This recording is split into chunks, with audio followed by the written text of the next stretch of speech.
नमस्कार। अक्सर जिंदगी की भाग दौड़ में एक ऐसा मोड़ आता है जब लगता है बस अब और नहीं लड़ा जाता, है ना? आज हम एक एक अलग ही रास्ते की बात करने वाले हैं। एक ऐसा रास्ता जो लड़ने में नहीं बल्कि शांत हो जाने में है।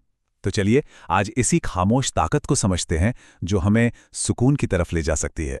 देखिए, हम सबकी ज़िंदगी में ऐसे पल आते ही हैं जब लगता है कि मानो तूफान बहुत बड़ा है और हम बिल्कुल अकेले लड़ रहे हैं। ये बिल्कुल वही पल होते हैं जब अपनी हर कोशिश बेकार सी लगने लगती है और ये जो संघर्ष का बोझ है ना, वो कंधों पर बहुत भारी हो जाता है।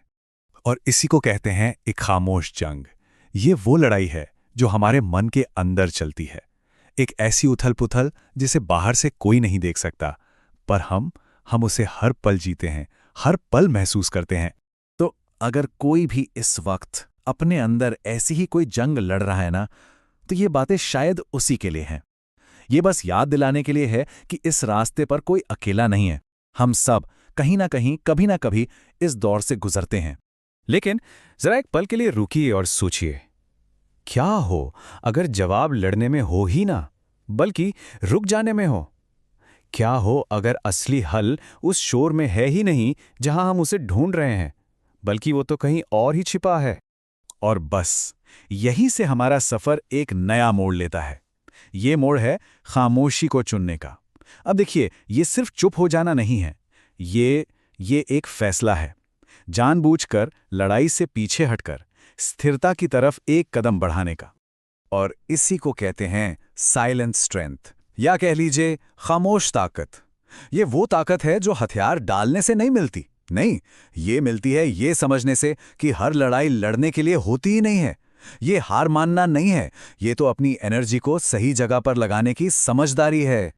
तो कहानी में जब संघर्ष की जगह खामोशी को चुना गया, तो एक कमाल का, एक जादुई सा बदलाव आया। ये सच में वो पल था जब सब कुछ बदल सा गया। उस शांति में, उस खामोशी में एक बहुत गहरी समझ पैदा हुई। एक ऐसा सच सामने आकर खड़ा हो गया जो जिंदगी के शोर शराबे में न जाने कहाँ गुम हो गया था। और जानते हैं वो सच क्या था? वो सच ये था कि इस मुश्किल सफर में हम कभी अकेले थे ही नहीं। एक एक बड़ी शक्ति, उसे कोई भी नाम दे दें, वो हमेशा हमेशा हमारे साथ थी। ये जानना ही अपने आप में कितना सुकून देता है ना? ये एहसास ना 3 गहरे विश्वासों से आता है। पहला कि हम सुरक्षित हैं, दूसरा कि हमारा मार्गदर्शन हो रहा है, और तीसरा कि हमें संभाला जा रहा है। और ये सिर्फ शब्द नहीं हैं, ये बहुत गहरे, बहुत ताकतवर एहसास हैं जो हमें हिम्मत देते हैं। तो अब सवाल ये उठता है कि इस मार्गदर्शन को महसूस कैसे करें, इसे सुने कैसे? इसका जवाब हमारे जानने के तरीके में ही छिपा है। हमें दिमाग से सोचना कम और दिल से सुनना ज्यादा सीखना होगा। इसको ऐसे समझिए, सुनने के ना 2 तरीके हैं। एक है हमारा दिमाग, जो हमेशा तर्क करता है, सवाल उठाता है और बस उलझा रहता है। और दूसरा है हमारा दिल, जो भावनाओं को, भरोसे को और खामोशी की भाषा को समझता है। असली बदलाव तब आता है जब हम इन दोनों के बीच का फर्क समझ पाते हैं। तो अगली बार जब भी कोई उलझन हो, बस एक काम करना है, दिमाग के शोर को थोड़ा सा कम करके अपने दिल की सुनने की कोशिश करनी है।